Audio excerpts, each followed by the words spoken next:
அன்பார்ந்த உலகத்தில் வாழுகின்ற தமிழ் மக்கள் அனைவருக்கும் குரு ஜோதிட நிலையத்தின் சார்பாக ஜோதிடர் சுப்பிரமணியம் எம்ஏ ஆகிய நான் இப்போதுக்கு இந்த குரு பெயர்ச்சி பலன்களை சொல்ல வந்திருக்கிறேன். கன்னி ராசிக்கு குரு பெயர்ச்சி பலன் எப்படி இருக்கும்? அதாவது வருகிற 2024 மே மாதம் 1ஆம் தேதி சித்திரை 18ஆம் தேதி குரு மேசத்திலிருந்து ரிஷபத்துக்கு மாறுறாரு.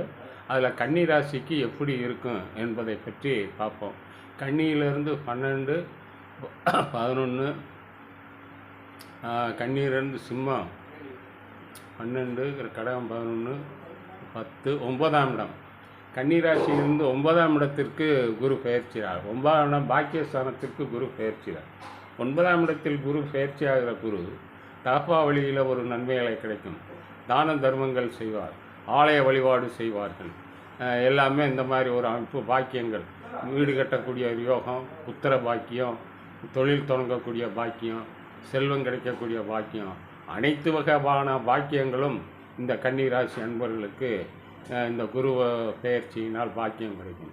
அதே நேரத்தில் 9ஆம் இடத்திலிருந்து கன்னிராசியை பார்க்குறார் குரு. தன்னுடைய ஜென்மத்தை கன்னிராசியை பார்க்கும்போது கன்னிராசி குரு பார்க்க கோடி நன்மை. கன்னிராசி அன்பர்களுக்கு எல்லா வகையிலையும் குரு நல்ல பலன்களை கொடுப்பார். அதிலிருந்து கன்னி 3ஆம் கன்னியிலிருந்து 3ஆம் இடத்தை பார்க்குறார். 3ஆம் இடம் சகோதர வழி ஸ்தானத்தையும் பார்க்குறாரு. சகோதர வழி ஸ்தானத்தில் நல்லா இருக்கும். தைரிய வீரிய ஸ்தானங்கள் நல்லா இருக்கும். புகழ் அந்தஸ்து உயரும். அப்புறம் 5ஆம் இடத்தையும் பார்க்குறார். கன்னியிலிருந்து 5ஆம் இடம் புத்திர பாக்கியங்கள் ஏற்படும். பூர்வீக சொத்துக்கள் கிடைக்கும்.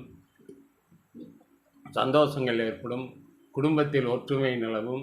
இப்படி பல குலதெய்வ வழிபாடு, இதுவரைக்கும் குலதெய்வ வழிபாடு நடத்தாதவர்களுக்கும் நடத்துவார்கள். குலதெய்வத்தை கண்டுபிடிச்சி புதிய ஒரு குலதெய்வ வழிபாடு நடத்தக்கூடிய ஒரு அமைப்புகளாக வரும். அதனால் கன்னிராசி அன்பர்களுக்கு எல்லா வகையிலையுமே இந்த குரு நன்மை அளிப்பார். எனவே அன்பார்ந்த வாடிக்கையாளர்கள், உங்களுடைய முழு ஜாதக பலனை அறிந்து கொள்ள என்னுடன் தொடர்பு கொள்ளுங்கள். ஃபோன் மூலமாகவும் நேரடியாகவும் பார்த்து பலன் சொல்லப்படும். ஜாதகம் எழுதி உங்களுக்கு கொடுக்கப்படும். நன்றி, வணக்கம். இவன் முருகு ஜோதிட நிலையம்.